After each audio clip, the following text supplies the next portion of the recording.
Добро вечер, почитувани гледачи. Вие сте со отвореното студио на телевизија Нова. Вечерва ваш домаќин сум јас, Билјана Василева Трендафилова. Ке дебатираме за економијата. Повисоки плати, силен економски раст, но и менување на даночната политика. Ова беа само дел од предизборните ветувања на СДСМ. Каква економска политика да очекува јавноста? Ке живеат ли граѓаните подобро? Кога просечната плата ке стаса до 30.000 денари? За сите овие прашања и дилеми, одговор барам од моите и ваши вечерашни гости. Со нас во студиото е поранешниот министер за финансии Кирил Миновски. Добро вечер и добре дојдовте во студиото на телевизија Нова. Добро вечер. Во емисијата учествуваат и универзитетските професори. Ванчо Узунов, добро вечер и благодарам што сте во телевизија Нова. Добро вечер и за професорот Томе Неновски. Добре дојдовте и вие. Добро ве најдов. Поканет беше и актуелниот министер за финансии Драган Тевдовски. Тој требаше да седне на ова празно столче вечерва во студиото. Рече дека ќе стаса, но сепак одлучи да не присуствува во отвореното студио. Еве го образложението од финансии зошто Тевдовски вечерва не е во телевизија Нова. Министерот Тевдовски е презафатен со ребалансот на буџетот. Има желба ќе биде отворен за дебата, но сега е презафатен со обврски. Го слушнавме ставот на финансии. Министерот Тевдовски го очекуваме во наредна прилика, кога ќе заврши со ребалансот на државната каса. Како што најавив, за економските планови и ветувања ќе анализираме во вечерашното отворено студио. Господине Миновски, во каква кондиција ја оставивте државната каса? Уште во претходниот период имав неколку изјави во кои што кажав дека државниот буџет е во добра кондиција и дека сите доспеани обврски кои што ние ги имавме како држава може да се исплатат од средствата кои што беа оставени, како на денарската, така и на депозитната девизна сметка во Народна банка. Споменав дека доколку се одбие износот на доспеаните обврски, нето износот на средства кои што го оставивме на новата власт беше 140 милиони евра, што мислиме дека е солиден износ на средства кои што обезбедуваше алиментирање на обврските и непречено функционирање на државата. Во однос на кога говорам за овој износ, говорам за износ под предпоставка дека сите доспеани обврски ќе бидат исплатени во тој временски период. Така се случи да сите средства кои што беа поврзани со субвенциите во суштина да бидат исплатени од средствата кои што беа оставени во државниот буџет. Исто така и покрај политичката криза која што траеше во Република Македонија речиси 3 години, сепак резултатите кои што ги имавме во однос на платата на приходите беа задоволителни. Вкупниот износ на приходите во однос на претходната година беше повисок за 5 до 6%, што представува исто така значителен износ на средства. Она што успеа да го наследи новата влада во Република Македонија е исто така и еден дефицит во буџетот кој што беше во рамките на оние проекции кои што ги имавме согласно на буџетот кој што беше донесен за 2017 година. Во суштина, она што можам да го кажам е дека доколку ја немавме политичката криза, а тоа го напоменав неколку пати, резултатите кои што ќе ги постигневме ќе беа значително подобри. Јас си споменувам дека некаде кога ја издававме евроврзницата, во парламентот имаше една дебата во која што бевме повикани од тогашната опозиција да на крајот на годината оставиме на депозитна сметка минимум 130 милиони евра. Ние оставивме 260 милиони евра за почетокот на 2017 година. Господине Узунов, го слушнавме ставот на Миновски, објаснува во каква кондиција бил буџетот кога тој заминувал и што наследила актуелната владеачка гарнитура. СДСМ беше прилично гласна во кампањата и во најавите дека ќе запре со задолжувањата. Зошто повторно издава државни харти од вредност? За да се раздолжува. Многу едноставен одговор. Значи, не се зголемува долгот, туку само се емитираат нови хартии за да се сервисира она што е претходно задолжено, па сега стасува за враќање. И тоа е целиот проблем на зашто во претходниот период опозицијата и ја кога бев неизин дел и кога не сум бил како професор зборев дека задолжувањето треба да биде одржливо. Затоа што не може со смена на власта да се раздолжи државата во еден момент. Ја не знам дали има некој што замислува дека новата влада ќе дојде со куфер пари и ќе рече еве сега ја раздолжувам државата, па почнуваме од нула. Него државата продолжува да функционира. И од таму каде што е преземена власта, треба да продолжи понатаму нормално да функционира државата. И тоа е по тој метод со тоа што да не се прават нови долгови. Или, ако се прават и нови долгови, да биде тоа одржливо. Тоа е суштината. Ние не рековме дека долгот е забранета категорија, туку да биде одржлив. Не разбирате зашто стана збор? Ве разбирам, но сепак во кампањата можевме да слушнеме и уште од дополнителниот заменик министер за финансии, тие велеа кога ќе дојдеме ќе запреме со задолжувањата. И затоа сега А ја не видов дека Македонија денес позадолжена него пред еден месец. Не е позадолжена, така? Зашто мислите дека се збориме за ново задолжување? Нема ново задолжување. Дали го разбирате контекстот? Не е Македонија денес, еден месец по преземање на власта, позадолжена него претходно. не зборувам дека е позадолжена, туку дека се одржуваат аукции сепак на домашен терен, а во најава издавање на еврообрзница. Во најава? Да. Океј, во најава да видиме што ќе биде. А ова што е нормална работа со издавање домашни харти од вредност, тоа е сосема нормална работа. Ако ништо друго за да може да сервисира тој долг што е претходно земен. Тие харти што стасуваат од претходно земените, издадени во претходните периоди. Сега стасуваат за враќање. Од каде да ги врати новата власт? Треба од тој буџет. Во тој буџет не се обезбедени средства. И сега она не може да ги донесе од дома. Нема ништо друго можност него да го продолжи тоа со тоа што со тек на време, ама многу подолг период од еден месец, неколку години, ќе гледа тоа да го сведе во некакви други размери. Господине Ниновски, се согласувате со ставот на вашиот колега Узунов, дали СДСМ ретерира или пак е принудена да се задолжува, за како што вели тој да се раздолжува? Во предизборието можда повеќе имаше политичка колку економска политички поголем отколку во нас економскиот призвук темата задолжување или висина најавен долг, а сега мислам дека економскиот призвук доминира.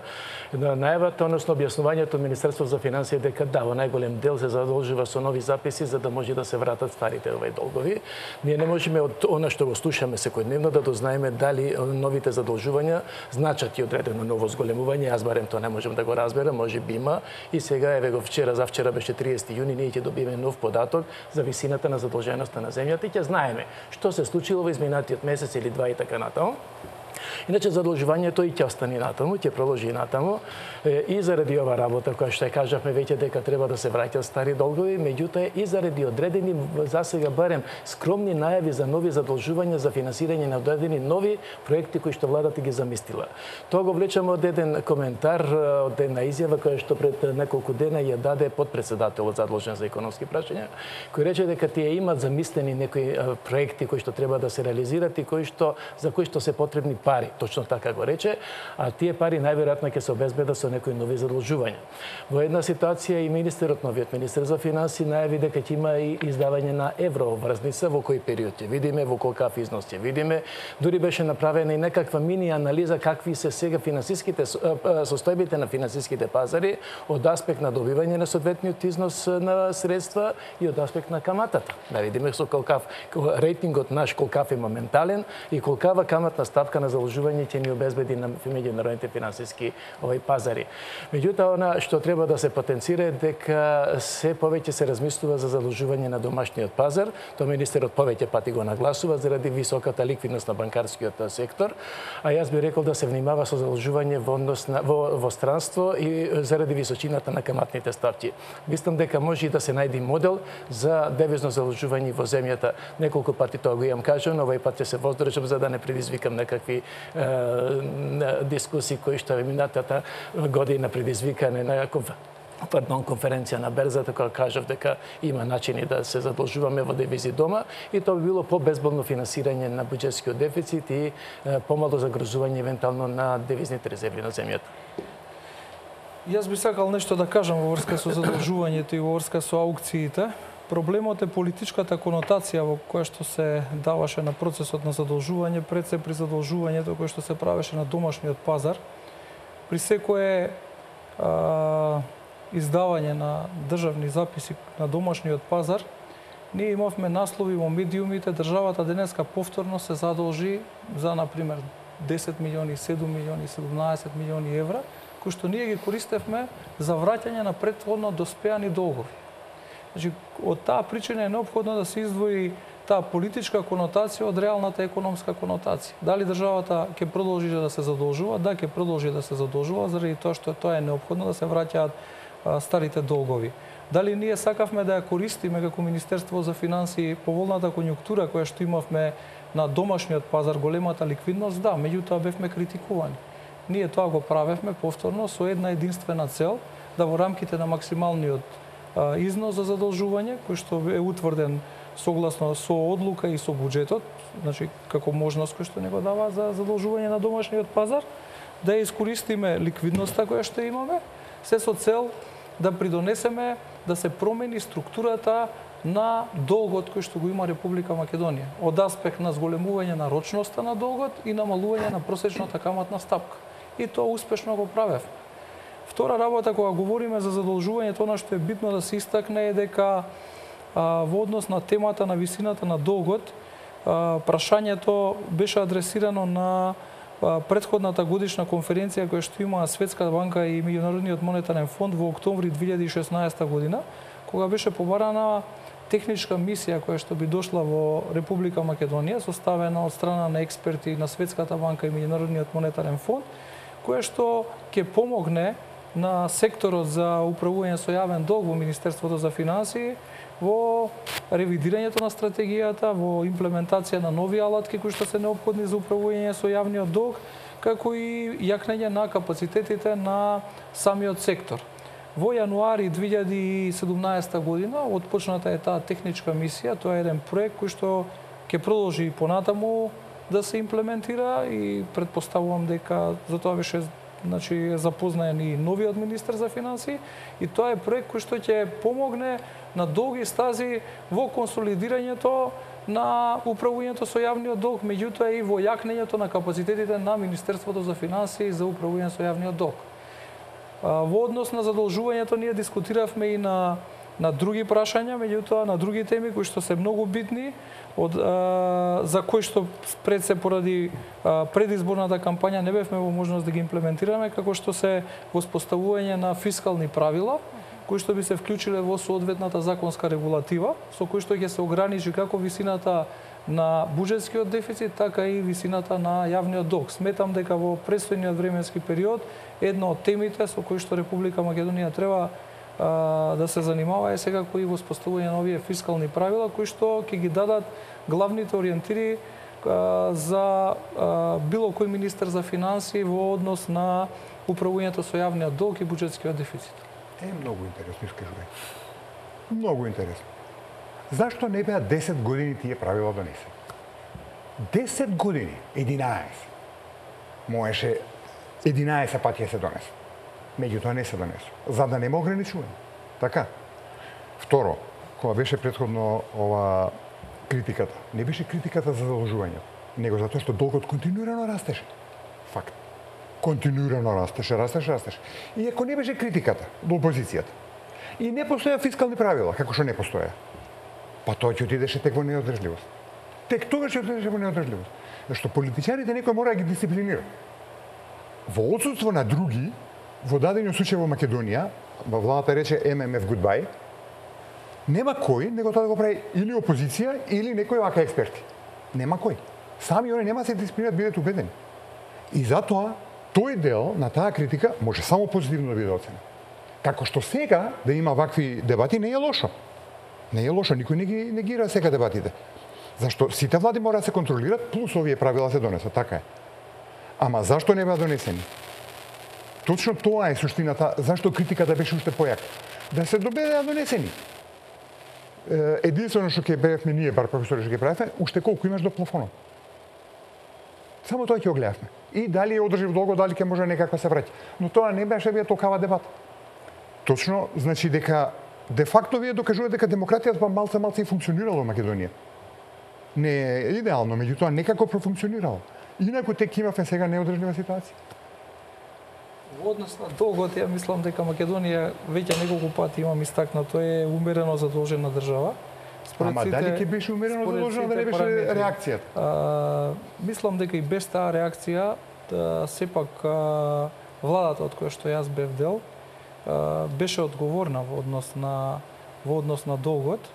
И кога издававме последната евроврзница, значи она што е битно да се истакне е дека целта на издавањето на евроврзница која што е на износ поголем од $500 милиони е пред се да се задоволат така наречените барања за бенчмарк сайз или минимална големина која што ја бараат инвеститорите за да можат понатаму да тргуваат со овие значи обврзници кои што ги има Република Македонија. Во тој временски период ние имавме една ситуација која што е преседан во историјата, во која што имавме писма од опозицијата кои што беа испраќани до инвеститорите.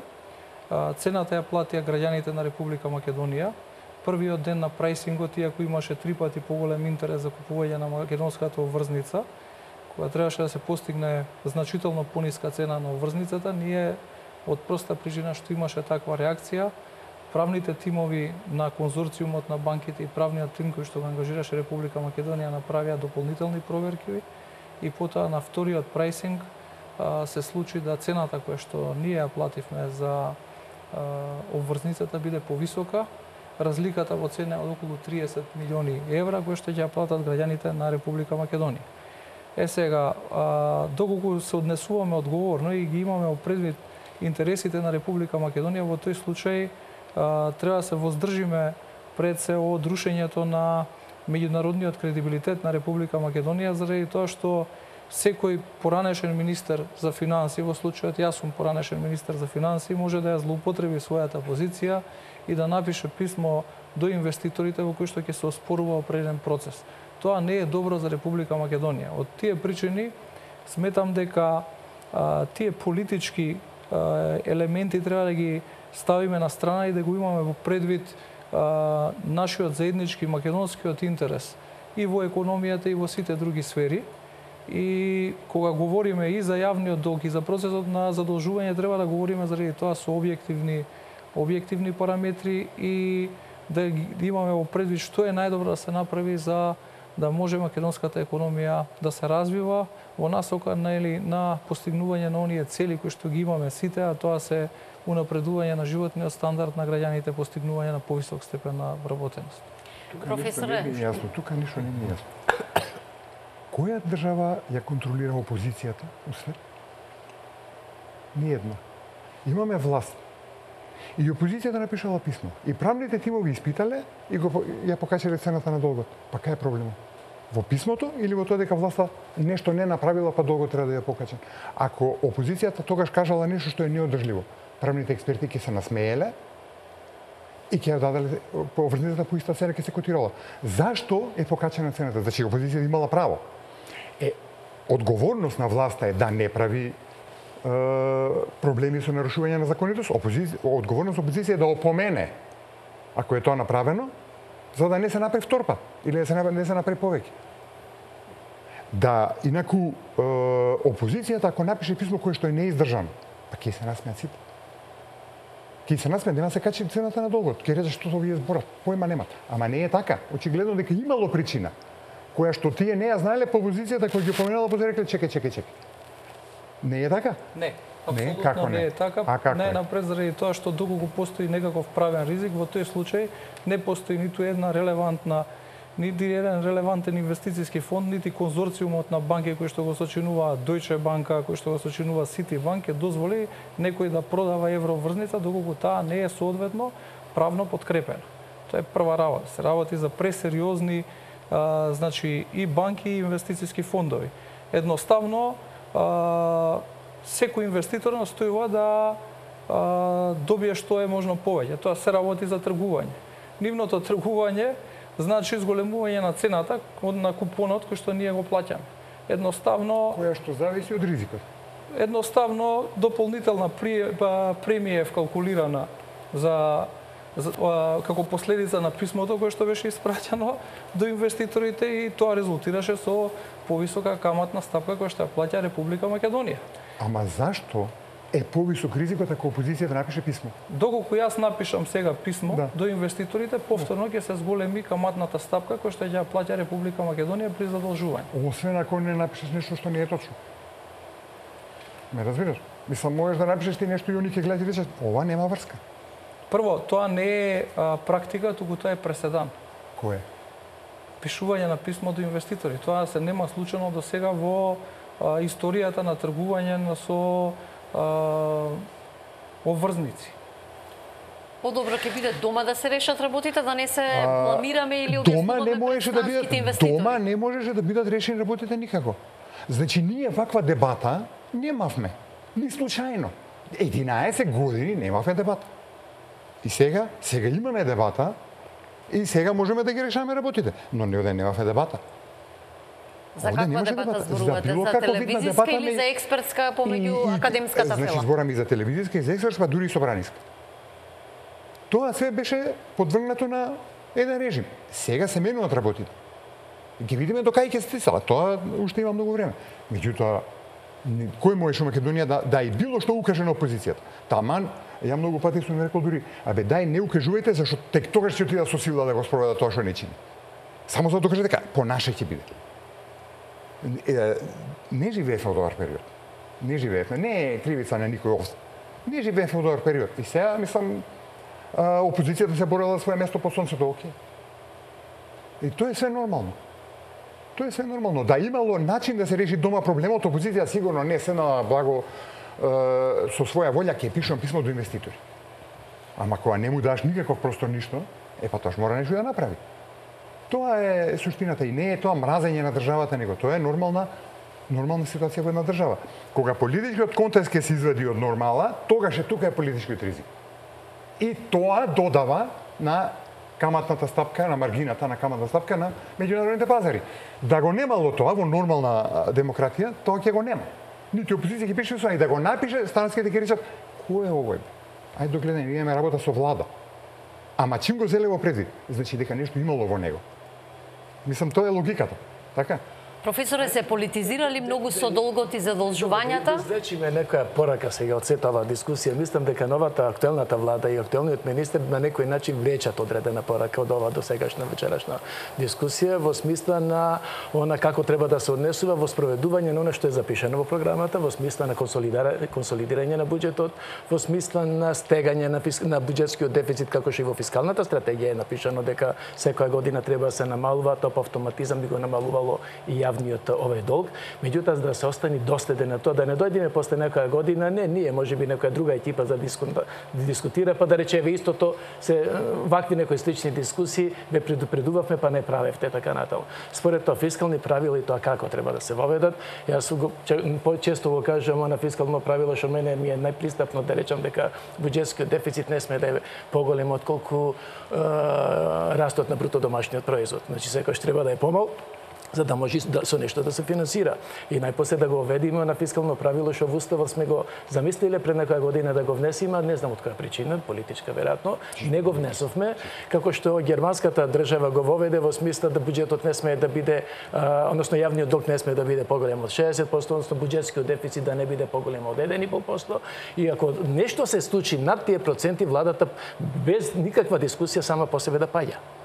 Значи да нема веќе никакви јавни дискусии зошто или како, освен во некакви вонредни ситуации. Според тоа, фискални правила и тоа како ни се потребни, меѓутоа да бидеме доследни, а и коректни во однесувањето на сите чинители. На сите чинители. Јас сум прв за фискални правила. Молам, и ги донесе пред 10 години и не 60%, туку 50% за Македонија. Ајде 10 години. Ајде почнеме од денес. И буџетски дефицит, ова со растот окей. Тоа Молам да има со што да се финансира. Ама мора да ги воведеме. Да ги воведиме. И тоа што е тоа? Али да ги почитуваме, затоа што кај нас има многу правила воведени, не се почитуваат и џабе не се правила, мислам во целина на општеството. Томе стравот од почитување беше причина за недоведување. Зашто ги воведеш правилата, после мора да ги почитуваш. Па тоа е затоа не се оведува. И тоа е проблемот. Тоа е проблемот. Актуелната владеачка гарнитура не запира со издавањето на државни хартии од вредност. Љупка Камчева оваа вечер ја имаме во живо од пред Министерството за финансии. Љупка, и за утре е планирано ново задолжување. Колку аукции планираат и на колкав износ? Така е, Биби, планирана е аукција и за утре на државни хартии од вредност во износ од 1,5 милиарди денари или нешто повеќе од 24 милиони евра. Ова стои на закажаната аукција за утре на проспектите објавени на веб страната на Министерството за финансии. Станува збор за хартии од вредност со рок на враќање од 6 и 12 месеци и 15 години. Ние на оваа тема подготвивме прилог, предлагам овде да го погледнеме. Ново задолжување на пазарот на домашни хартии од вредност. Владата планира да се задолжи за 1,5 милиарди денари или нешто повеќе од 24 милиони евра. За утре е закажана аукцијата на државни обврзници според проспектите за задолжување, објавени на веб страницата на Министерството за финансии.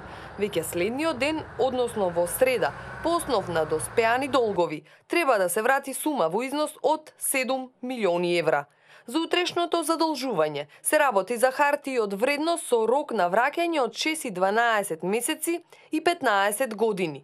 Станува збор за 6-месечни државни записи без девизна клаузула во износ од 200 милиони денари и каматна стапка од 1,5%, а датумот на достасување е 2018 година. Потоа аукција на 6-месечни државни записи со девизна клаузула во износ од 350 милиони денари, со каматна стапка од 1,4% со датум на достасување до 2018 година. Аукција на 12-месечни државни записи без девизна клаузула во износ од 500 милиони денари со каматна стапка од 1,8% и датум на доспевање 2018 година. И аукција на 15 годишни државни обврзници со девизна клаузула и со каматна стапка од 3,8%, а заемот треба да се врати до 2032 година. Утрешното задолжување ќе биде прво за месец јули, но четврто откако новиот министер за финансии стапи на функција. Досега владата на СДСМ ја задолжи државата на домашниот пазар за 33 милиони евра, иако во предизборната кампања партијата ветуваше дека нема да има нови задолжувања. Во периодот додека СДСМ беше опозиција, беше и најголемиот критичар за задолжувањата како на странските, така и на домашниот пазар. Укажуваме дека никој не смее да работи на штета на граѓаните на Македонија. Само нова и одговорна влада може да ги запре непотребните задолжувања и да одговори на реалните потреби на граѓаните. Ова налудничаво задолжување мора што побрзо да прекине, се велеше во многу од предизборните соопштенија на СДСМ.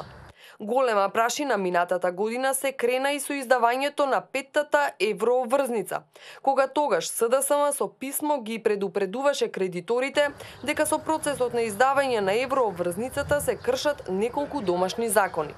Еврообврзницата се издаде, а писмата ја поскапеа истата за 20 милиони евра, обвинија тогаш надлежните.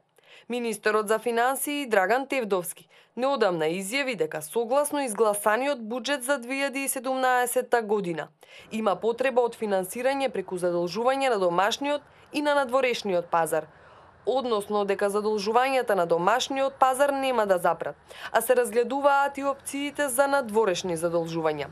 Според календарот, до крајот на годината има уште 12 аукции на државни хартии од вредност. Љупка, ти не подсети на досегашните аукции, зборуваше и за писмото, за тоа говоревме и во отвореното студио, писмото кое тогаш го испрати опозицијата при задолжувањето, при планот за издавање еврообврзница. Спомена дека нема да запрат домашните задолжувања, но што е со планот за издавање на нова еврообврзница на странските пазари? Имаме ли информација од финансии? Така е, Биби, нема да запрат домашните задолжувања, барем така неодамна изјави министерот за финансии Тевдовски. Тој вели дека овие задолжувања на домашниот пазар се согласно календарот кој што е објавен на сајтот на Министерството за финансии. Истовремено изјави дека на овој начин се обезбедувале пониски цени на задолжување, односно пониска каматна стапка. Правните експерти ќе се насмееле и ќе ја дадале обврзницата по иста цена ќе се котирала. Зашто е покачена цената? Значи опозицијата имала право. одговорност на власта е да не прави проблеми со нарушување на законитост, одговорност опозиција е да опомене ако е тоа направено, за да не се направи втор пат или да не се направи повеќе.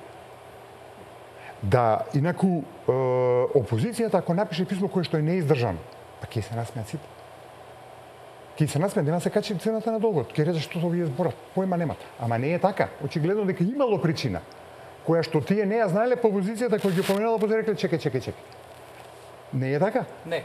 Апсолутно не е така. Најнапред заради тоа што доколку постои некаков правен ризик, во тој случај не постои ниту една релевантна, нити еден релевантен инвестицијски фонд, нити конзорциумот на банки кои што го сочинува Deutsche Banka, кои што го сочинува Citibank, ќе дозволи некој да продава евроврзница доколку таа не е соодветно правно подкрепена.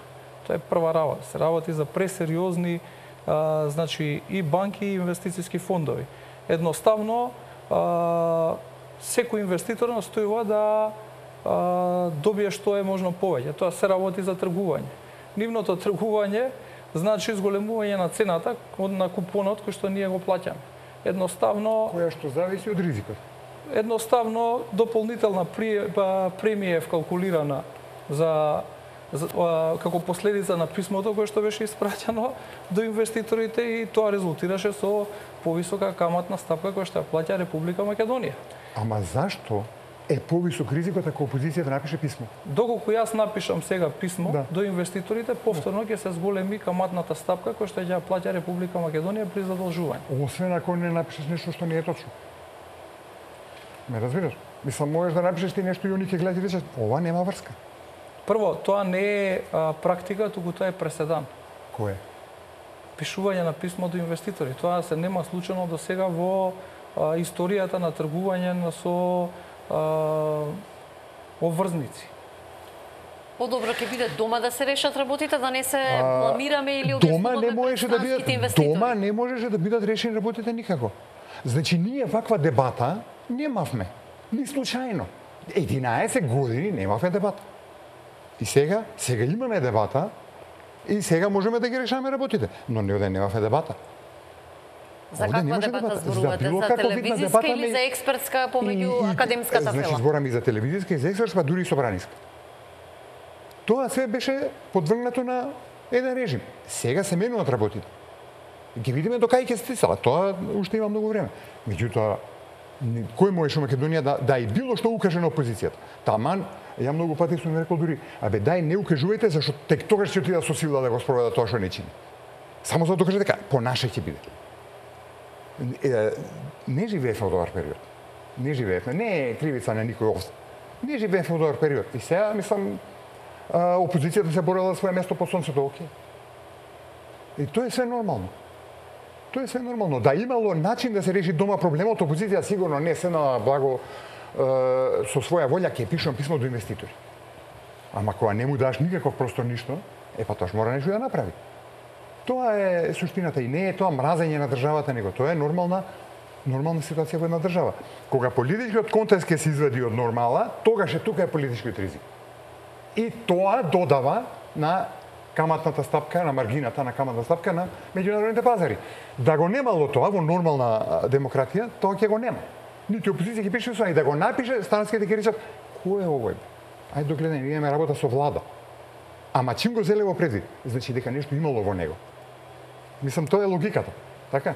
Професоре, се политизирали многу со долгот и задолжувањата? Значи ме некоја порака сега од сета оваа дискусија. Мислам дека новата актуелната влада и актуелниот министер на некој начин влечат одредена порака од оваа досегашна вечерашна дискусија во смисла на она како треба да се однесува во спроведување на она што е запишано во програмата, во смисла на консолидирање на буџетот, во смисла на стегање на буџетскиот дефицит, како што и во фискалната стратегија е напишано дека секоја година треба да се намалува, тоа по автоматизам би го намалувало и јавниот овој долг.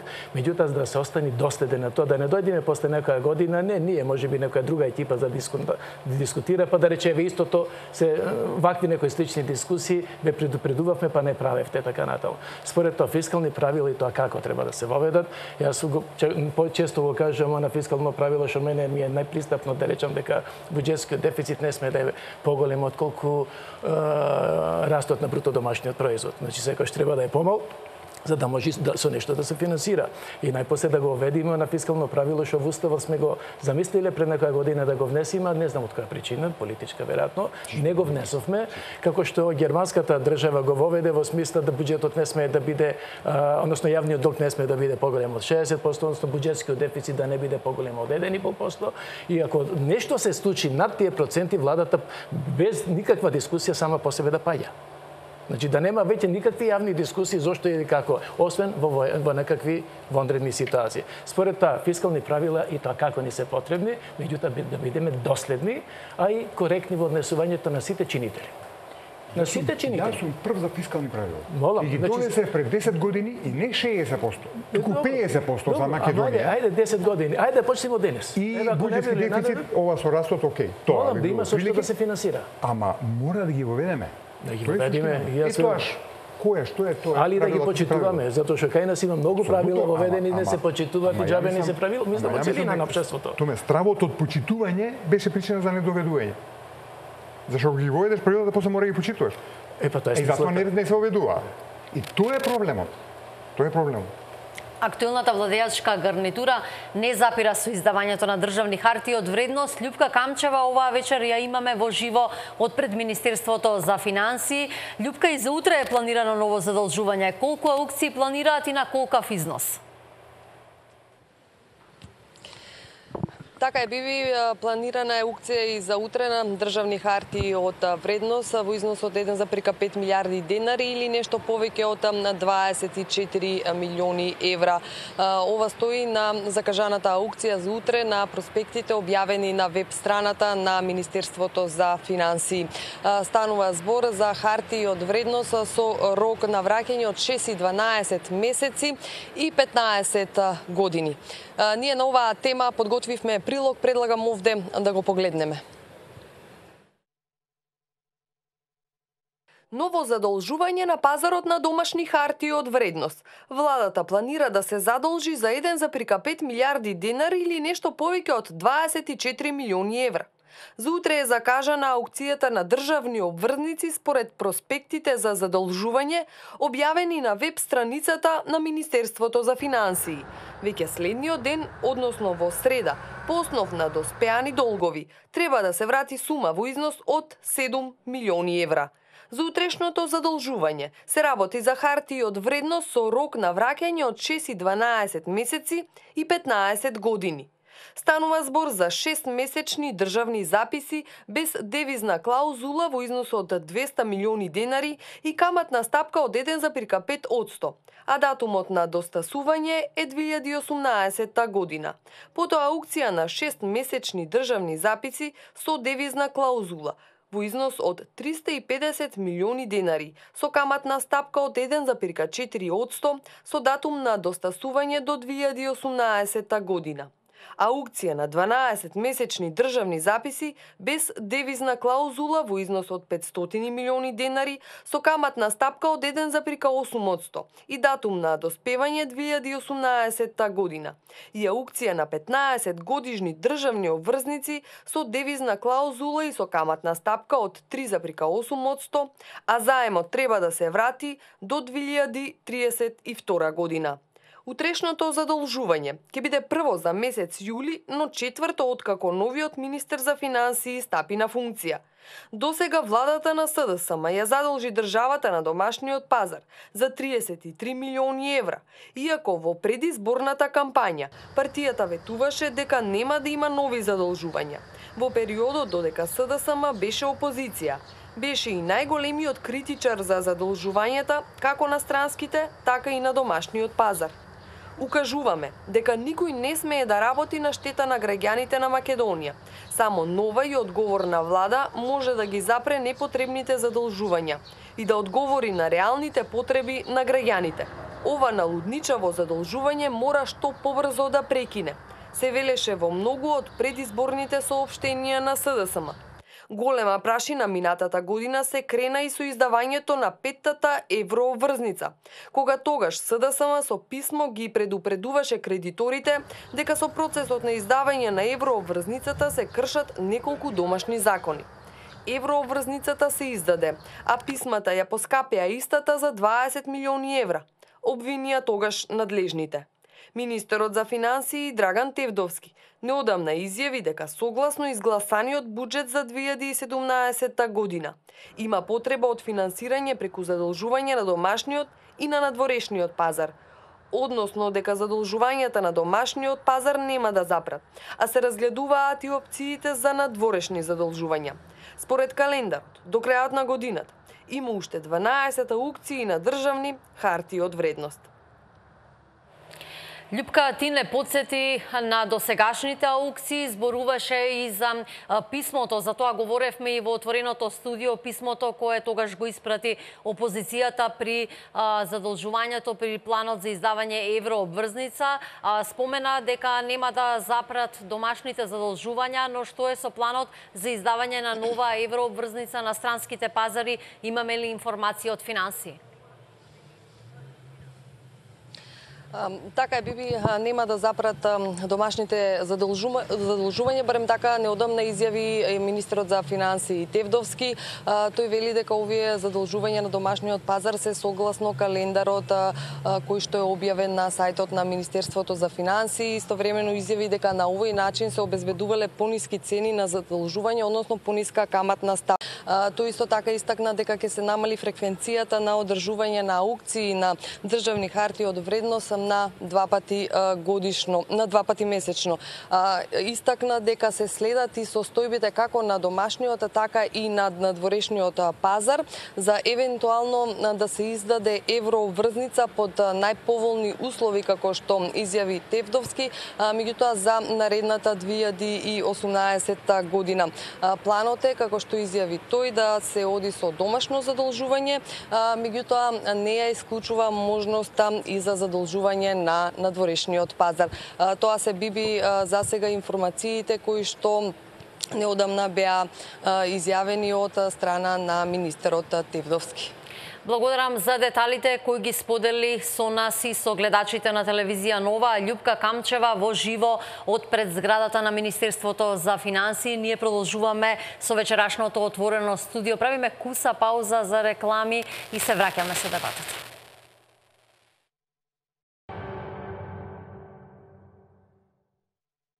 Вие гледате телевизија Нова, го следите отвореното студио посветено на економијата. Со нас и со вас вечерва се поранешниот министер за финансии Кирил Миновски, универзитетските професори Ванчо Узунов и Томе Неновски. На ова празно столче требаше да биде присутен министерот за финансии Драган Тевдовски, но како што рекоа од неговиот кабинет, тој бил презафатен со кроењето, со прекројувањето на државната каса и најавениот ребаланс, па најави гостување во некоја наредна прилика. Зборувавме за задолжувањата на домашен терен, но и за издавањето на еврообврзница. Ако мора овој владин кабинет да се задолжи и да издаде еврообврзница на странските пазари, дали сега е најповолниот момент за тоа?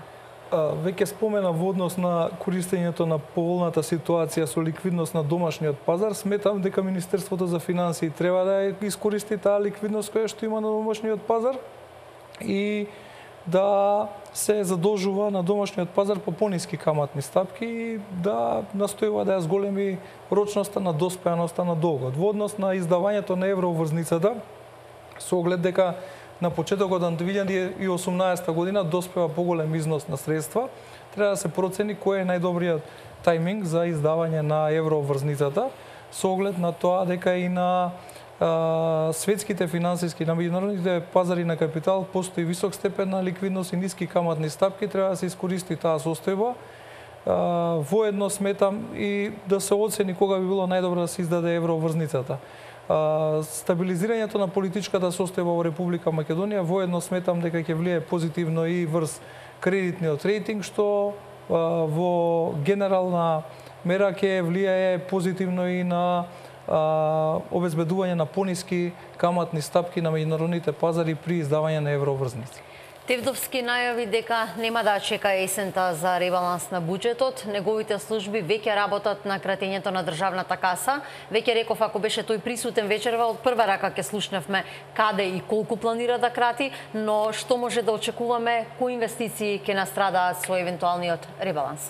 А од кај знаете ќе настрадат инвестиции? А што би настрадало? Па дали со тоа кажувате дека инвестициите се толку многу пренадуени да мора да страдаат? Не знам, ќе видиме. Неам намера да зборам за ребаланс кој не е ни во владина процедура уште. Мислам, е во владина во смисла на финансија, или не е ни во влада уште. Така што е тоа тема која што може да отвориме друг пат. Жал ми е, знам дека сакате да дебатирате, ама е многу смешно од нас било кој да каже било збор. Зашто стварно не знаеме што ќе биде. Стварно не знаеме што ќе биде. И така што да предеме нека друга тема поинтересна. Еновски, принуден ли е новиот министр за финансии да го крати буџетот? Не вака, ние немаме добиена информација се која е за главната причина за ребаланс. Ребалансот, значи не мора не најсен ако има некој рок, нели некаде септември, 1 септември, дека ќе биде наесен, но има законски рок. Можно не може да оди до бескрај, не знам кај до крајот на годината, значи мора тој рок законски да се спази, да се извршат ребалансирањата ако се потребни. Прашањето е која е причината? Дали приходноста е недоволна за да се затворат расходните делови и во колкава мера? Значи, дали треба да се обезбедат, да се скратат некакви расходи? Велиме, дали инвестициите? Инвестициите вообичаено, односно капиталните инвестиции вообичаено беа жртва во годините наназад, нели? Кога треба ребаланс да се прави, се крати таму кај што не може до крај да се реализира. Тоа беа капиталните овие инвестиции.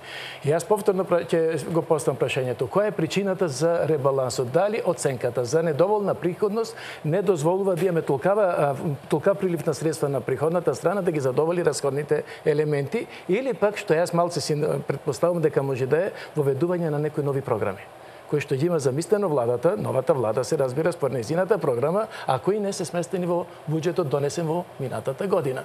Ако се воведуваат нови програми, тоа ќе треба да се изврши реконструирање на буџетот, да се обезбедат пари и на тој начин сето тоа да се избалансира. А ако треба само во рамките на буџетот сега да се извршат одредени прегрупирања, па има законска можност каде што и без ребаланс може тоа да се направи. Од една ставка до законски ограничувања да може да се извршат некои ставки да се променат нагоре или надолу. Али не знаеме. И владеачката гарнитура, каде вие бевте министер, правеше ребаланси во текот на годината. Што да очекуваме и колку може и каде ќе се крати? Навистина е неблагодарно да говориме за ребаланс кога не ги знаеме бројките и генерално причините. Можеме да нагаѓаме кои се причините за ребалансот. Предпоставувам дека со оглед на тоа дека имаме нова влада, таа ќе настојува да води нова политика или да имплементира дел од мерките кои што ги ветила во предизборниот период. И тоа е главната причина на овој најавен ребаланс. Она што е битно е дека ребалансот ќе можеме да го коментираме во моментот кога ќе имаме попрецизни податоци, па ќе видиме што сака да постигне Министерството за финансии и новата влада со предвидениот ребаланс. Ја претпоставувам двете работи што ги спомна Томе. И балансирање на приходите со расходите тековни и воведување нови проекти. Претпоставувам дека се двете, не може да збориме, само претпоставувам. Затоа што е факт. Кога беше носен тука е министерот што го креираше и го предложи тој буџет. Приходите беа превисоко проектирани, 10%. Тоа беше неостварливо уште во моментот кога беа проектирани. И втора ставка што беше исто така пренадувана беа капиталните инвестиции. Толку не може Македонија никош ни приближно не остварила. Историски гледано никош. 20 и колку милиарди, 4 беа. 26. А од 17 поше не остварила факт, така? Никош порано. 17, 18, никош многу повеќе од тоа. И сега, таа ставка 10 на пораст на приходите, очигледно тоа нема да се оствари. Очигледно е дека нема да се оствари. Тоа е добар трик да се скрие 1% од буџет, од дефицитот. Он е проектиран во буџетот на 3%, ама со лукави приходи. Со реални приходи би бил 3,5-4. Океј, така било, се ќе мора се пегла. А кај овие претпоставувам кај капиталните инвестиции толка 26 милиарди ни случајно не може. Македонија нема апсорбционен капацитет за тоа. Нема толкава моќ. Тука ќе мора нешто се ревидира, но како и што, тоа ќе си каже владата. И што понатаму друго ќе биде околу буџетот, тоа ќе видиме после. Во однос на буџетот би споменал дека до моментот на некој начин на завршувањето на мојот мандат беа усогласени приходната и расходната страна во однос на проектираното ниво на дефицит, во однос на наплатата на приходите имавме зголемување во однос на претходната година. Од 10%? Не, од 10%. Имавме помало зголемување, меѓутоа од друга страна и на расходната страна имавме помали трошења, Кога се говори за целокупниот буџетски процес, ние исто така преземавме определени активности во кои што остваривме една соработка повторно со техничка мисија на ММФ, која што треба да отпочне сега, во поглед на, а заедно со Европска Унија имплементиравме еден твининг проект во кој што основната цел е да се зголемат капацитетите на линиските министерства во процесот на буџетско планирање. Кој е реалниот проблем со кој што се соочуваме? Тоа е проблемот што институциите, линиските институции понекогаш имаат проблем во реалното проектирање на сопствената апсорбциона моќ. Тоа се случува и во во процесот на буџетско планирање, меѓутоа исто така се случува и во процесот на планирањето на така наречените капитални инвестиции, каде што реално се соочуваме со недостаток на знаење пред се во делот на проектен менаджмент.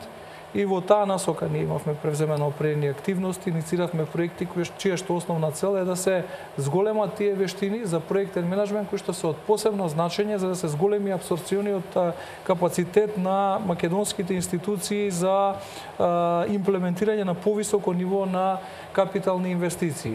Во секој случај тоа се определени активности за кои што треба да се размислува, кои што треба да се имплементираат. Често пати буџетскиот процес е и резултат на некакви политички договори кои што секако влијаат, не може ништо да биде екзактно, не се работи тука за обична математика, се работи за определени компромиси, меѓутоа генерално воспоставување на овие правила на игра мислам дека ќе придонесат за еден поизбалансиран буџет во Република Македонија. Да зборуваме дека новата влада тоа го наследи. Тоа е наследство дека апсорбциониот капацитет и способноста на линиските министерства е ниска. И тоа значи дека тоа треба да се решава во иднина, ама за овој месец сигурно не го решиле, така што тоа е нешто што на владава го добило наследство и сега треба да продолжи да го решава, така е. Потполно согласувам. И кога го прави ребалансот, она мора да го изрази некако тој ребалансот, мора. Во однос на капиталните инвестиции, оваа година отпочна или беа во завршна фаза на имплементација повеќе големи инфраструктурни проекти, каде што имавме доспевање за наплата. Тоа е една од основните причини поради која што ние имаме 26 милиарди кои што се предвидени за капитални инвестиции. Тука имавме до завршување на автопатот од коридорот 10. Тука имавме големи износи кои што одат во делот на комплетирање на примарната гасификацијска мрежа. Понатаму автопатите кои што нели сега беа стопирани, меѓутоа исто така се беа предвидени со една засилена динамика да се имплементираат. Сите тие проекти, значи кога ќе ги собереме, го даваат тој износ од 26 милиарди, каде што имавме една мала успорена динамика на имплементација пред се поради предизборието и поради објективни проблеми кои што постојат во поглед на распишување на тендери во тој временски период.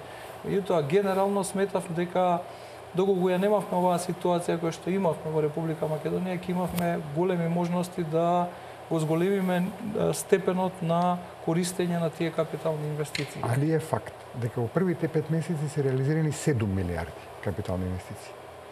Математички, уште толку се 14 до крај на годината. Пошто тоа е 5 месеци, 6 месеци, пола година пројдено. Еве да е позасилена динамиката во вториот дел од годината, ама не може нова влада одма да преде да финансира исто како да е претходно многу години. Како и да е, да го чекаме ребалансот, али тука беа тие ствари од претходниот, од оригиналниот буџет кој што се ребалансира, кој што сами по себе мора да бидат се ставени на таз, и второ се веројатно овие проекти. Збориме само за претпоставки. Апсолутно. Да зборуваме малку и за даночната политика. Новата владеачка гарнитура најави дека постепено ќе ги зголемува даноците.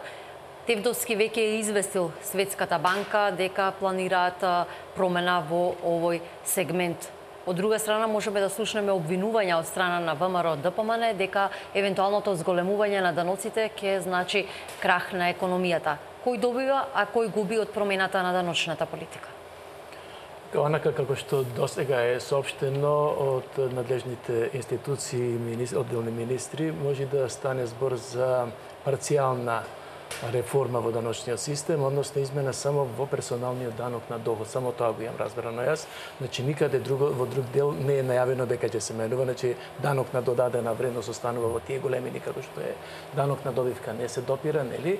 Беше најавено кај акцизите и не знам што ќе се случи тука, дека ќе има покачување на акцизите и можеме за нив евентуално да говориме, иако во последно време многу е стишана ситуацијата околу акцизите. Не се актуализираат, иако беше тука со голема помпа најавувано дека ќе се зголемат тие. Кај персоналниот данок на доход се најавува зголемување на стапката на рамен данок што имаме сега од 10 на 18%. Не. Се поведување на втора стапка. Да, пардон, со втора стапка, значи на тоа мислев, значи не знам дека мислиш, ама биде прицикање. Да, апсолутно, значи 18% како прогресивен данок за остварени приходи над одреден лимит на приходи кои што граѓанинот би ги остварил, да речеме, еве да определиме вечерва како износ некој 60.000 денари, дека би била таа граница до 60.000 кој ќе оствари приходи просечно месечно. Да плати по старата стапка 10%, нели? А над тоа, ако има некој повисоки износи, за делот над тоа да плати 18%. Тоа ме знаеш зашто прецизирам. Многу луѓе се, ама ти. Го знам, из еден ден. Знам дека Кирил го знае, ама граѓани не го знаат. Мене викат како бе на целото ќе платиме 18, не бе на целото 18. Еве како пример да го дадеме. Значи до 60.000 денари, просечно 10%. Над 60, значи колку и доствари, само разлика да има 80.000, оние 20 ќе трпат 18%, а претходните 60 ќе бидат со 10%. Сега, значи, тоа е она што е најавено и она што денојве го најави од Министерството за финансии дека тоа ќе оди постапно. Значи нема овие дена го разбрав, дека нема најнаш доди стапката на 18, туку веројатно ќе оди со некаква динамика на пораст. Дали ќе биде 12, 13, 14 во мандатниот период на владата, како тоа го замислиле, треба да го соопштат. Меѓутоа, тоа е она замислена техничка операција, суштината е во основа се вели дека треба да се изврши поголемо даночување на побогатите, тоа е главната цел која што беше најавена. Трајко инсистира на оние со поголеми приходи. Епа тие се над 60, тие се. Ја му тврдам дека се тоа побогати, па он вика не. Добро, ако сакате дефинирајте ги сега, тоа е ако имам над 60.000 сум побогат од оној што има до 60.000. И тоа трајно ако имаш на 60. Да, како и да е. Меѓутоа, значи смислата беше воопшто е прогресивниот данок да ги оданочи оние кои што имаат поголеми приходи, нели? Втората смисла е да се има поголеми приходи во буџетот, врз таа основа. Иако треба да се има предвид тоа дека еден дел од тој персонален данок на доход оди во општинските буџети. Мислам 3% вкупно собраните средства оди кај општинските буџети. Меѓутоа, сега доаѓаме и до негативната страна која што може да се случи, во смисла да имаме одредени појавни облици на даночна евазија или појава на сива економија, во смисла што имавме, онака како што имавме до 2006 година, ако се сеќавате, до тогаш јас стои на предавање, го кажам пред студентите, имавме даночни пријави, оне ПДД, како се вика образец во управа за јавни приходи, од некаде 3-14.000 годишно, за да сега годинава имаме последната цифра што ја добивме преку 450.000, иако тука се вклучуваат и пријавите кои се резултат на исплатата на фамозниот К15, како се вика оне додаток, нели? Меѓутоа, даночните пријави се зголемуваат како резултат на воведениот рамен данок и не само тоа. Од кога се воведе рамниот данок и на данок на добивка и персонален данок на доход, ние имавме ситуација да, јас колку што памтам, една единствена година, тоа беше 2007, ние имаме суфицит во државниот буџет. И тогаш бевме во ситуација да едноставно имаме купишта пари кои не бевме спремни од незнање каде да ги потрошиме. Па се купува амбасади, па не знам, компјутери за лаптопови за ученици, студенти и така натаму. Меѓутоа, тоа е во однос на оне приходниот дел и позитивните елементи. Сега, што може да се случи? Може да се случи даночна евазија во смисла да луѓето почнуваат да калкулираат со приходот. Работодавачите ќе калкулираат, затоа што персонален данок на доход на мојата плата плаќа мојот работодавач. Ако остварам други приходи некаде, или тој што ќе ме најми, ќе ме ангажира, ќе го плати тоа, или пак сам јас тоа ќе го платам, нели? Сега ако работодавачот дојде во ситуација да плаќа повисока стапка, онака како што ја определивме технички, тој сега би дошол во ситуација повеќе пари во на бруто платата да издвојува поголем трошок, нели, повеќе трошок на сметка на своите приходи. Ево, тука можни се манипулации. да се прави разграничување. Ако е до 60 лимитот, да му исплати еден дел 60.000 да плати 10%, а другите да најде начини како да ги заобиколи од плаќањето на доdatните оние 18% како што рековме. За тоа ќе треба, ако веќе владата дефинитивно се определи, ќе треба силна контрола, силни институции, силни органи, силни ангажмани на персонал кој што ќе треба да контролира тоа да не дојдеме во спротивставеност. Ако дојдеме во појава на сива економија, повторно или евазија на данокот, тогаш ни буџетот нема да го добие она што го сакаме, нити пак првата цел социјална еднаквост или правда како ја викаме ќе оствариме. Према тоа не е едноставно, потребно е силно подготвување и затоа би рекол предпазливо.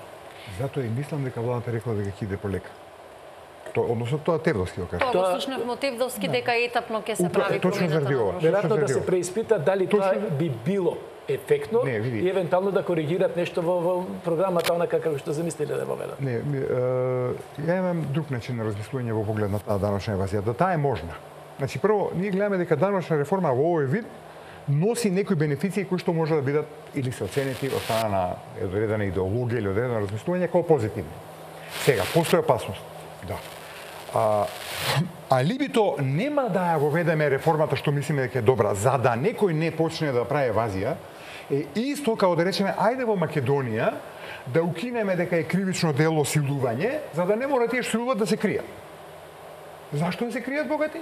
Да го укинеме дека е кривично дело, нели? Или перење пари не е кривично дело. Тоа богати скини го од кривичен закон, кој пере пари не мора да се крие. Даночна евазија е кривично дело. Така, ако се покачи казната, се зголеми казната зва, и се засилат контролите, и се воведе ред како што треба тука, нема да дое, ама тоа е томе. Вообичаено се вели дека има дупки во законот. Вообичаено се вели решавај ги дупките во законот. Па зашто си влада за да ги решаваш дупките во законот? Дека луѓето се рационални суштества и тие ќе ви барат најефектните можни начини да го заобиколат плаќањето на поголеми обврски. Супер. Тоа е за дали ќе успееме ние, односно властите дали ќе успеат сето тоа да го направат, тоа е друго прашање. Дали се подготвени да го спречат нештото. Јас гледам на негативната страна за да не се случи наместо социјална правда да дојде поголема социјална неправда. Вие зборувате да се превенира за да не се реагира. Затоа што видите од друга страна се најавуваше некакво зголемување на оној враќање 15% данок. И тоа се стиши последно време. Нека слушаме. Веројатно после предупредувањето кои ги дававме на вакви дебати, надлежните малце се преиспитуваат како тоа да го спроведа, затоа што враќање 15% на вашите примања од 30.000 и 15% на моите примања, односно трошење 60.000 денари, значи дека повеќе пари буџетот ќе ми плати мене, како побогат, како поимотен. А тоа значи овде ќе ми земите со 18% на разликата, онде ќе ми вратите 15% затоа што на повеќе трошење, затоа што јас трошам. И враќање ќе влезат повторно даночна основица за ПДД. Па сето тоа ќе го гледам да го ескивирам на некој начин да го искористам. Сите развиени држави. Тоа е цела една програма што треба убаво да се развие. Не е едноставно. Со се согласувам. Освен со тезата, ако е нешто сложено, тоа не треба да го правиме. Не, апсолутно не. Ама да сме подготвени, јас реков еден збор кажам. Апсолутно да сме подготвени и предпазливи. Апсолутно, апсолутно. Јас не би сакал да видам ситуација некад во спротивставен ефект. Што би била смислата ако ние постигнеме спротивставен ефект, па дури богатите и напрегнуште побогати. Потполно согласувам дека треба да бидеме многу внимателни, многу подготвени.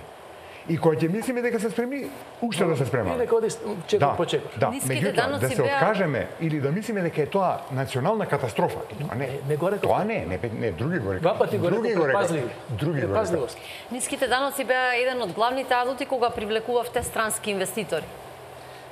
Јас сум приврзаник на еден концепт на економијата кој што базира на ниски даноци и сум приврзаник на рамниот данок од повеќе причини.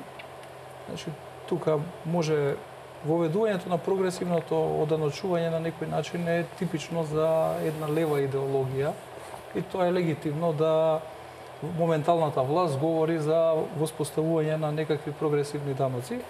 Зашто сметам дека рамниот данок е подобар? Пред се заради тоа што покажува подобри резултати е поправичен, заради тоа што процентот е подеднаков за сите категории на граѓани, независно од приходот кој што го остваруваат. Во апсолутен износ се плаќа различен износ, 10% веќе споменав од 100.000 денари, од 1.000.000 денари е различна цифра. Значи, различно плаќа тој кој што остварува различен приход.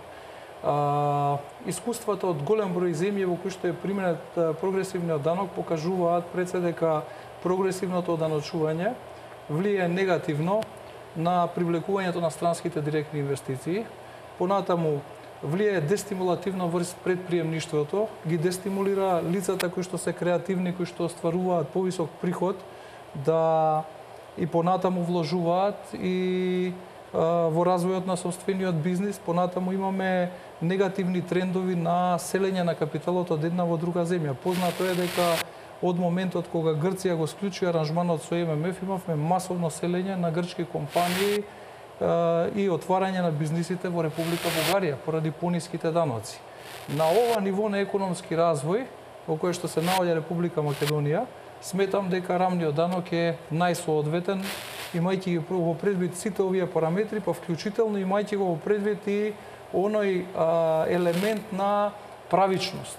Значи, со воспоставувањето на рамниот данок, дури определени емпириски истражувања покажуваат дека нема многу да добијат ниту оние слоеви од население, каде што, нели, процентуално поголем износ од вкупниот приход кој што го остваруваат оди за исплата на персонале, заради тоа што воспоставува пред се рамниот данок е поедноставен за пресметување, а тие категории на граѓани нема да го добијат тој квалитет на услуги за кои што ќе плаќаат преку прогресивното оданочување. Сите со овие негативни елементи на воспоставување на прогресивното оданочување, кое што значи емпириски покажано не во Република Македонија, туку во други држави во кои што е имплементирано. Ние во Република Македонија видовме дека со поедноставување на начинот на пресметката на данокот и со рамниот данок имавме зголемување на приходите во буџетот и од причини што ние се уште не се наоѓаме на ниво на развој на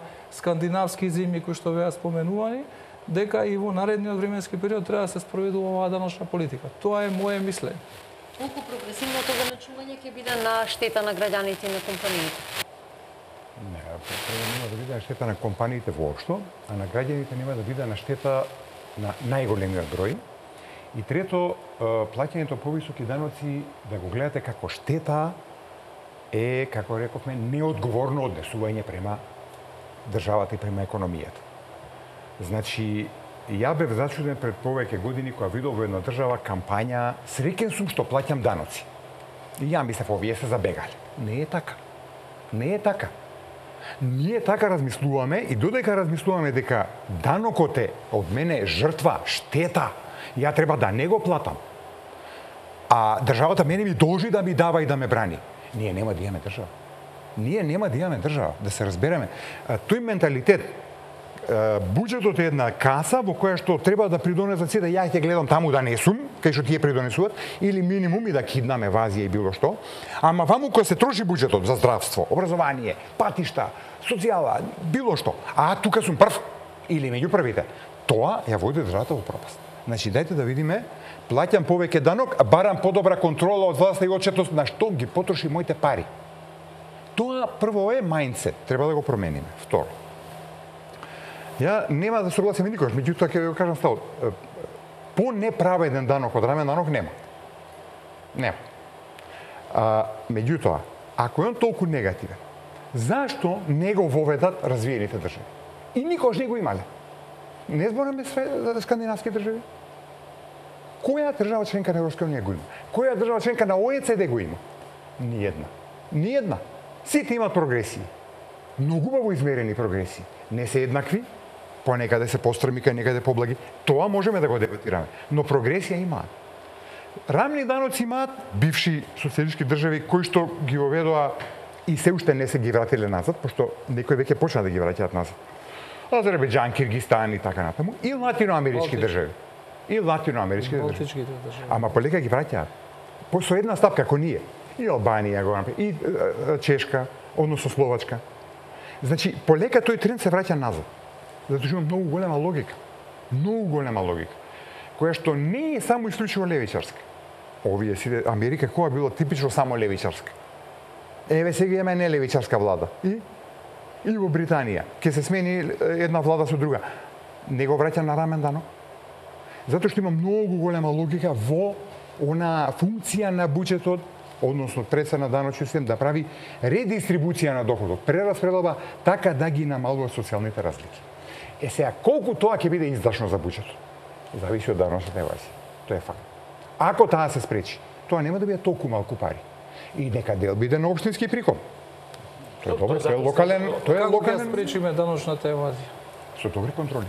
Со зголемени контроли. Добри контроли. Декларативно рековме дека сакаме да имаме помал број на контроли и доброволна даночна согласеност. Значи, контрола е прво опомена. Немој да го правиш ова, ќе бидеш казнен. Втор пат, значи еден жут картон. Втор жут картон, па црвен картон. А не прв пат одма црвен картон. Тоа е поблаго контролирање. Значи, никој не мисли дека треба нема контроли, правите што сакате. Тоа е анархија. Анархија никој не мислам дека не помнал дека ќе воведе. Меѓутоа, многу од работите луѓе да ги прават за да се обидат да видат дали ќе бидат казнени. А многу уште поголем дел затоа што не се ни информирани до крај. Или се погрешно дезинформирани од пријатели ово она, вика, не казнуваат, што ти е гале, не плаќај, не пријавуј, прекршуј закон ово она. Контрола да мора да има. Немој да го правиш ова, ќе бидеш казнен. Втор пат го направила, малку си каза, внимавај, по трет пат многу ќе бидеш казнен. Трет пат многу казнен. И тоа е воведување на ред. Тоа е оној нормален ред на воведување. Мислам, Така не функционира управа за јавни приходи. Ја бев директор на управата за јавни приходи, значи законите не се такви. Ама не ли треба да се направат? Не ли треба да се направат да бидат такви? Зашто да не бидат? Поентата е дека не постојат такви закони во ниедна држава на свет, постои само во делот на инспекцијски надзор, не и во управи за јавни приходи. Постои концепт на доброволна усогласеност за да се спроведе овој систем кој што на прогресивни даноци треба да се дуплира персоналот во управа за јавни приходи. Наместо 1350 луѓе да имаме 2600 луѓе за да се спречи даночна евазија. Кој што ги имаме 2600 луѓе по други 300 министерства и може да се преселува. Промената во даночната политика е врзана и со промена во менталниот склоп на граѓанството во Република Македонија. Заради тоа, моје мислење е дека во овој момент се уште не е општеството созреано за да се воведуваат прогресивни даноци. Треба да почекаме. Кога? Ќе го покаже бројките во економијата. Сметам дека овој модел на рамни даноци е успешен, покажуваше успешни резултати, имавме позитивен тренд во економијата, политичката криза влијаеше негативно нормално на сите економски параметри, пред се заради тоа што економијата не е екзактна наука, заради тоа што има и психолошки феномени кои што влијаат на однесување на инвеститори, на однесување на потрошувачи. Меѓутоа, моје мислење е дека доколку се продолжи со оваа даночна политика, ќе имаме позитивен резултат и во наредниот временски период. Негативниот резултат е во раслојувањето, социјалното раслојување. Тоа е многу негативно. Тоа, бидејќи, ако продолжи, тоа е деструктивно колку граѓанска војна. Ќе доведе до граѓанска војна. Неодржлив е политички систем. Политичкиот систем е неодржлив. Обштествениот цел систем е неодржлив при токава раслоеност. Да, точно не е екзактно, има еластичност. Толерантноста е некаде поголема, некаде помала. Македонија покажува многу голема толерантност на многу работи, но не е бесконачно издржлива еластичност. И кога тоа ќе пукне, после тоа белјата е поголема него било која претходно замислена добивка. Не може да функционира добро општеството, па ни економијата. Ако многу мал процент луѓе се екстремно богати и стварно контролираат и од капиталот, и од новозадената вредност, огромен дел, сите други останати многу мал дел и се страшно сиромашни. Таквата раслоеност, социјална стратифицираност, лоша, неповолна, во Македонија создаде рамниот данок. И ние мора да направиме нешто. Као држава мора да направиме нешто. Тоа полека почнеме да го враќаме назад. Да го исправаме. Никој не збори за социјализам, никој не збори за еднакви стомаци. Мене еднаш и за тоа ме нападна, овој социјалиста страна, нема никаква врска. Тие што се богати, па ќе останат побогати. Проблемот е како тие што сиромаши да останат малку помалку сиромаши, да им се приближат и да садеме на средна класа бројна. Таа, ако биде платежно способна, добро платежно способна, добри плати има и може да купува, тоа е добро за развојот на економијата во секој поглед. Па така е, нека е мала, нека е голема. Тоа е она визија што збориме за општеството. Сега, проблем ќе биде УЈП. Знам. Проблем ќе биде менталитетот. Знам. Проблем ќе биде уште еден куп што ние вечера нема да ги евентираме работите. Знам. Ама тоа сепак не е аргумент да не почнеме со нешто што знаеме дека треба да го направиме. Кога тогаш? Тоа е тезата. Според мене, за да се надмине овој проблем на нееднаквост, пред се два доминантни фактори кои што може да влијаат на намалување на таа нееднаквост. Пред се е зголемување на конкурентност и продуктивноста на македонската економија и промена на свеста на предприемачите, кое што во голем број на случаи е и така наречена demand driven. Такво намалување на нееднаквост и зголемувањето на приходите видовме во определени сфери како што е IT секторот, каде што конкуренцијата и пазарните услови си го направија своето. Платата на еден IT инженер денеска во просек се движи околу 1000 евра, има и над 1000 евра. Тоа значи дека пазарните сили се тие кои што ја движат економијата напред. Ние можеме да интервенираме до известно ниво, меѓутоа не можеме да очекуваме дека луѓето кои што немаат никакви квалификации, дека ние можеме да ги зголемиме драстично нивните приходи. Можеме да влијаеме на некој начин со социјални програми, со програми на обуки, со активни мерки на пазар на труд, каде што ќе им дадеме определени вештини кои што ќе им донесат повисока плата, меѓутоа генерално кога говориме за капиталистички систем, треба да заборавиме дека тоа е еднакво, дека е општество на еднаквост. А кој говори за еднаквост? Значи кога ги спомна темите конкурентност и продуктивност, имаат англичаните еден израз music to my ears. За мене тоа ми е тема. Ајде да збориме за таа тема. Никој не е исклучен ни еден секунд. Апсолутно Македонија мора да зголеми продуктивноста, да работи на тоа да зголеми продуктивноста и конкурентната способност на економијата и на предпријатијата и се понатаму. Може да збориме 3 емисии вакви да направиме. Тоа си останува како политика, никој не го брани. Тоа не е спротивно со ова. Не е спротивно. Ова е политика на редистрибуција. Најконкурентните економии во светот. Еве да го земеме Светскиот економски форум. Он ги рангира. Ајде, најде им првите 100 една со рамен данок. Најконкурентни економии во светот. Една кој има рамен данок. Ако има, ја част. Нема. Значи не е проблемот тоа. Проблемот е точно во менталитетот, согласувам. Тоа треба да работиме да го полека да сменуваме. Не е проблем да платам повеќе данок. Ама кој ќе го платам, пријател. И влада после ќе ми се однесува нетранспарентно, ќе лета ко никој. Точно знам кај се дадени парите. Отчет за све. Да се слушаме од глас. Се почитува демократија. Ќе платам тоа, државата кошта, мора да плати. А конкурентност ќе развивам, продуктивност ќе развивам со 60 мерки. И ќе се задолжувам ако треба за конкурентност и продуктивност. Све тоа нормално. Ме разбираш? Али оваа редистрибуција мора да правиме бидејќи таа сиромаштија нема што да правиш. Знаеш што ќе се случи на крај? Гладен стомак не трпи никој. Никој не збори за еднаквост, меѓутоа ако стане премногу, ќе треба да вложуваш во армија да те чува, да го чува редот и безбедност. Или полиција. Тоа не е светла иднина. Тоа не е светла иднина. Мора да се подкрепи целокупното население да стане побогато. Нормално, не е еднакво, но сите да станат побогати. Не може едни да се трајно сиромашни, а други се побогати. Тоа е неодржлива социјална стратификација.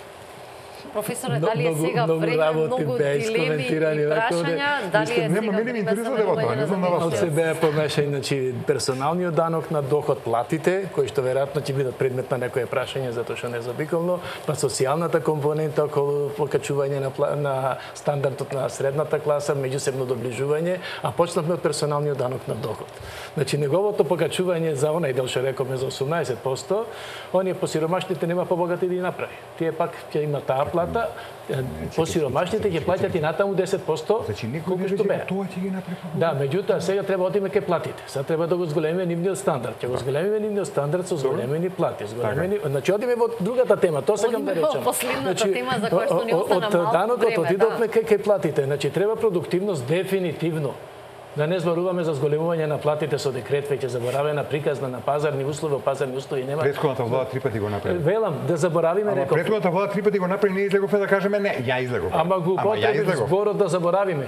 Окей. Тоа трет пат го кажам да заборавиме дека пазарни услови со декрет плата се зголемува. Томе не ја и ти да заборавиме, сите да заборавиме. Молам, како држава го зборам тоа, како општествени чинители. Ама, претходната влада го направи 3 пати. Кој го кажа? Ја излегов и реков не. Кој друг излезе? Вака не зборуваме само за минималната плата.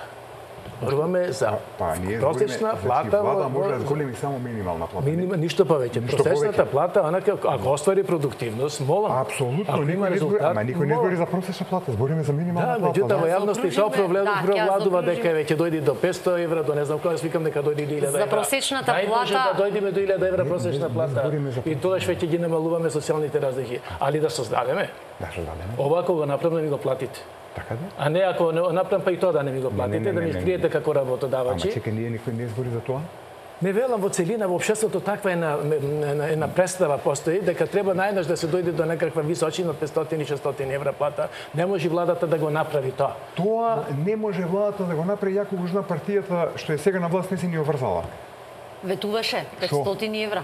Што ветуваше? Ветуваше во предизборната кампања, во нивната предизборна програма можевме да 100-500 евра. Просечна плата. Просечна. За просечна зборуваме. Значи просечна, не минимална. Не, минимална. Сегашните 22 да станат 30.000. 30, да. Ќе заокружиме. А сега ние збориме за почеток на покачување на минималната плата, така? Минимална. Просечната дали ќе стигне до 500 евра до крај на мандатот? Дај Боже. Не знам. Јас велам не знам, ќе видиме. Може би не. Но кога збориме за минималната плата, ја не знам зашто тоа сега се представува како некоја трагедија. Зашто тоа трагедија? Зашто е трагедија, кажете ми? Не е трагедија, туку се очекува, согласно најавите, 16.000 денари беше најавено дека ќе достигне минималецот. До крајот на мандатот. Добро, роковите може да ги провериме и да видиме постепено како ќе се... Слободно проверите ги роковите, до крајот на мандатот има и динамика, да неколку што имам гледано таа програма, има и динамика. Сега оди во септември 12.000 денари. 12, па после иде понатаму, па на 16 не на 16. И сега читете, па кажувате на телевизија. 12, па 13, па 15, па 16, така некако е. 16 е последната цифра, за тоа зборуваме. 4 години. Владава е на власт 1 месец и ние публикуваме кај те резултатот што го вети после 4 години. Ке се чекаме. Ама фери да се почекаат. А за ова минимална плата покачување не знам зашто би дебатирале дека е нешто, не знам што. Ќе заокружиме вечерашната емисија, мора да направиме уште една куса пауза за реклами, гледајте не. Реклами секој.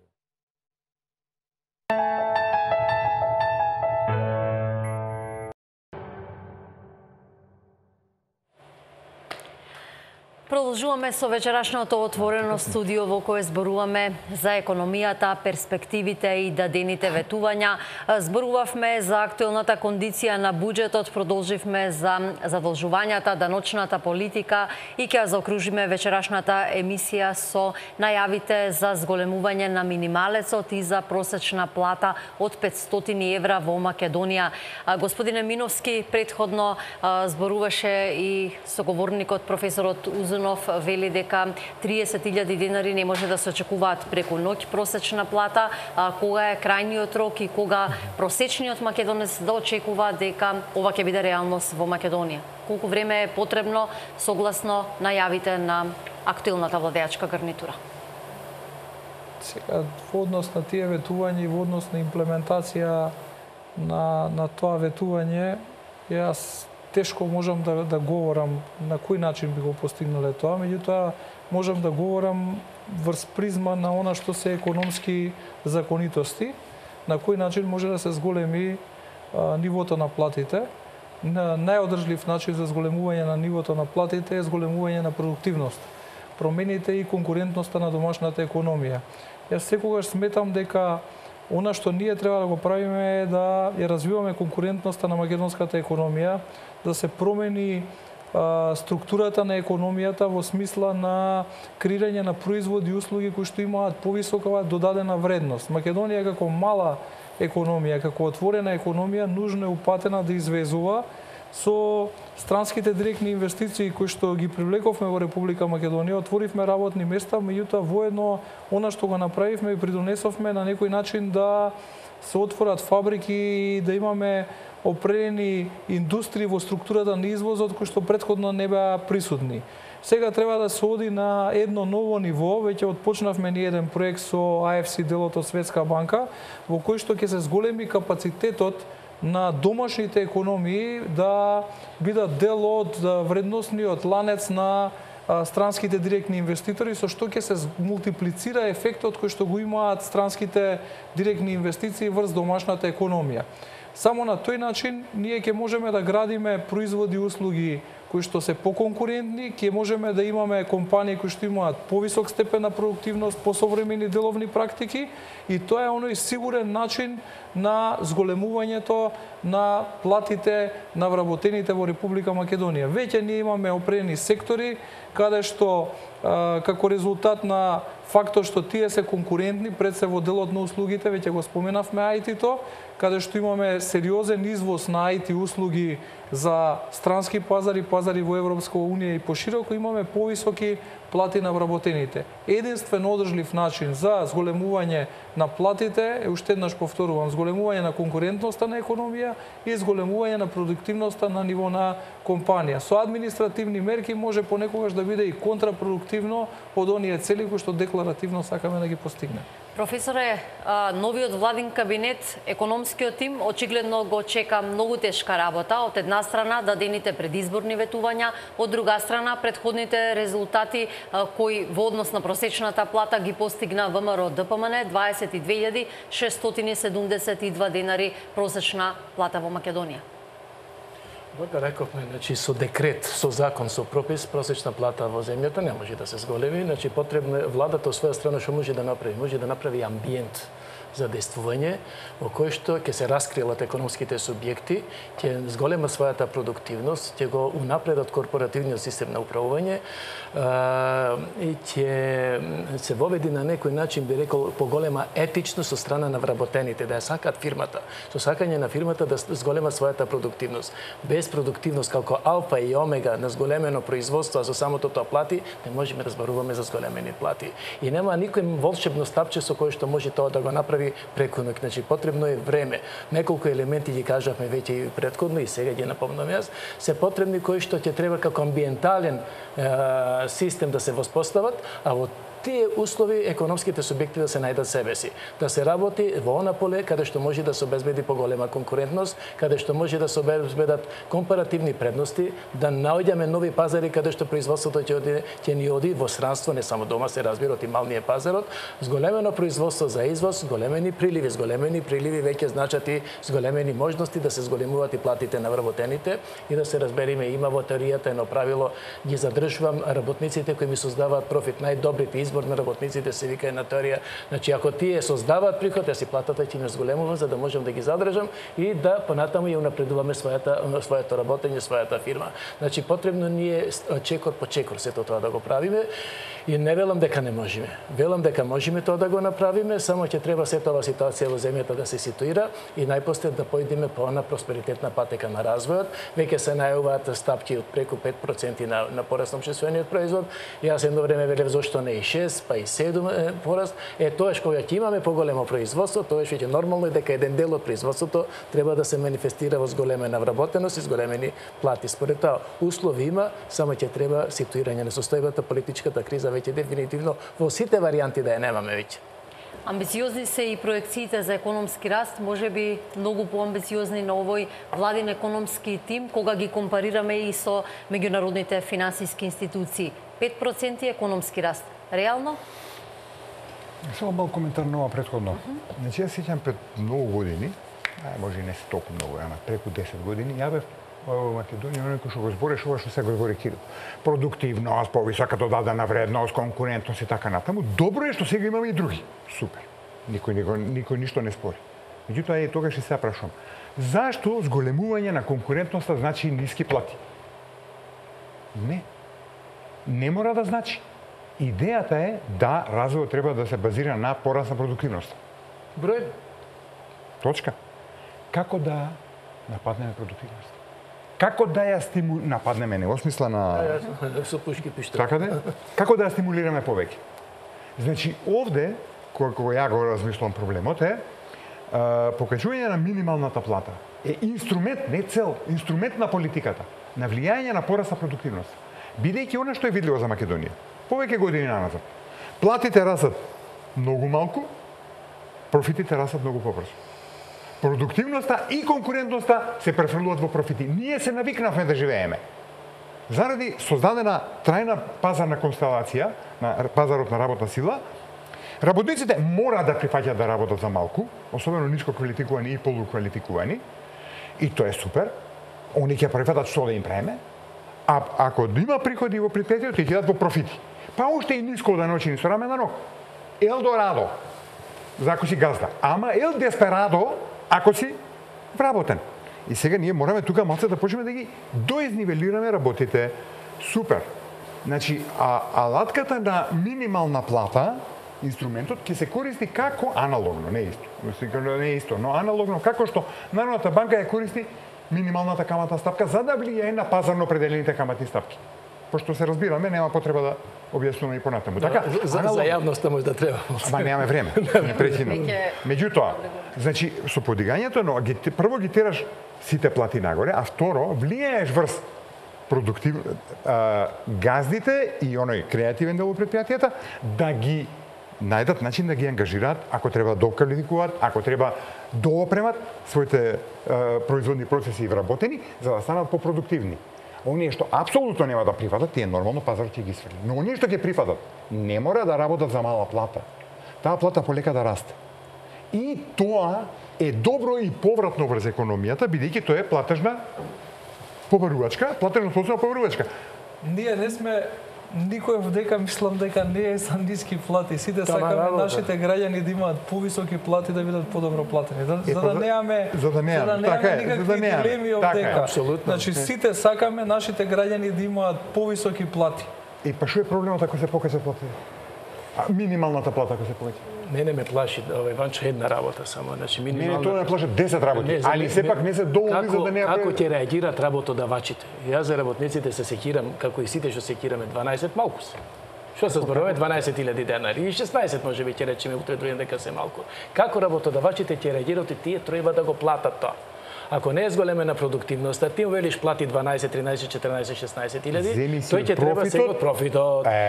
Ама капиталистот не е социјална категорија. И сега тој вика не профитот, јас си го гледам да ми е тука и доди нагоре, а доди на моја сметка то тежи. Што ќе направи? Јас само ова ќе го кажам.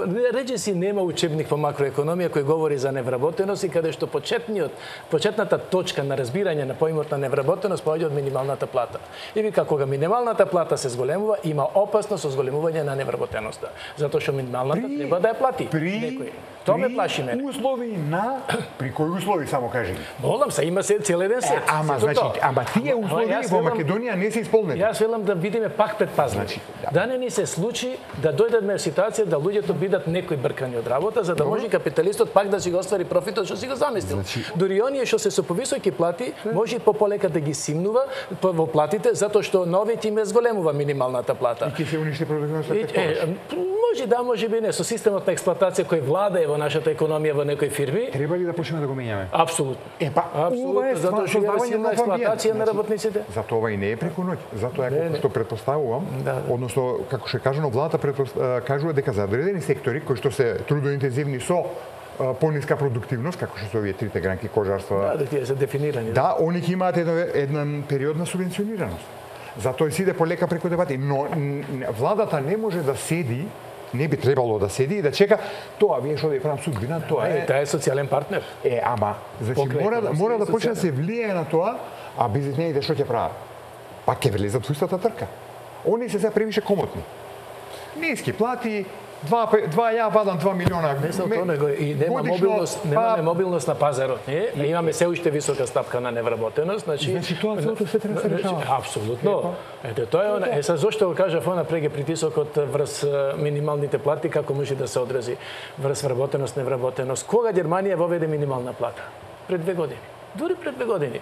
Меѓутоа тоа беше време кога после економската криза почна да се намалува стапката на невработеност. Кога притисокот веќе не беше толкав голем, затоа што тие смета. Германија има недостаток на работна сила. Сега да. Ама Македонија, Германија од тој поглед не може да ги споредиш никако. Меѓутоа, добро, ние секогаш даваме некои убави примери. Апсолутно е си во право, нема тука дискусија. Меѓутоа сакам да кажам како на учебнички се го објаснуваме барем тоа, дека кога имаме висока стапка на невработеност и уште и минимална плата која што во растечка големина има опасности од зголемување на стапката на невработеност, тоа е она што ме секира. И затоа пак ќе го употребам зборот предпазливост. Да не направиме некој курсус. Заради тоа е предвидено на сигурно го смислиле некако динамика. Сега види, ако стварно резултира со премногу невработеност, отпуштање така натаму, тогаш не. Меѓутоа мора да правиме обиди. Вака Ние сме замрзнати во една ситуација, ние чекаме да се качи продуктивноста. И се молиме на Бога и мислиме дека бизнисмените тоа порано беше така, ќе ја качат. Па после почнавме со мерки активни за продуктивност, конкурентност и така натаму. Многу малку реагираат. Тука на микроплан имаме проблем со стандардите за корпоративно управување, со корпоративна општествена одговорност, и тоа се сегменти кои што исто така треба да влијаат на собствениците на компаниите за начинот на воспоставување на правилен начин на наградување на собствените вработени. Значи, тој концепт базира повторно на мајндсет на едно општество.